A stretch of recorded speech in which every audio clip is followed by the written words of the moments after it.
Hey, Dan Passarelli here. Well, it was an interesting day today in the market.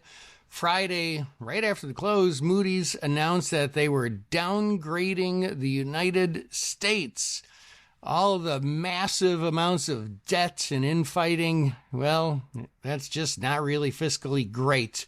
The market seemed to care when the day started, but it turns out they really didn't. Market ended up 0.1%, so basically unchanged. This is a one-year chart just to give you a little bit of context. Let's zoom in here to about 6 months so we can see things a little better. And it was just a green candle kind of from the open, kind of straight up. We're sitting here not quite in overbought territory, but a lot of times once it gets into overbought territory, you can stay there. We don't really look for a reversal until it crosses back down below the 70 level on the RSI. But I'm going to tell you something. It's kind of weird, really. What happened here is because the credit rating was lowered, the price of bonds, well, went down because bonds are less attractive unless they pay a higher interest rate. So the interest rate on bonds went up. But one of the things we've talked about before is there's competition for investment between bonds and stocks. And if bonds are paying a pretty high level and they're reasonably safe, then people would rather buy bonds than buy a riskier stock market.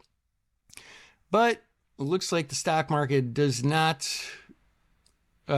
abide by that logic as of today. So, sorry about that. So the rest of the week, we're going to be looking for other news coming out on tariffs. And we have a lot of Fed speakers. Now, the Fed speakers overall have been basically saying they're not ready to start lowering interest rates like crazy just yet, that they want to see more data. So they've been saying that, and the market's been going up. I think if they change their tune and say they want to start cutting soon, that would be very bullish for the market. But I don't really see that happening. If they stay where they are, then I don't know. It hasn't been seeming to hurt just yet.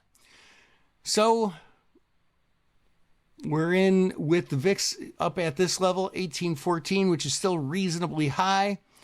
I think we still have plenty of opportunities for some options selling trading. Hope that helps. This is Dan Passarelli, Trade Smart.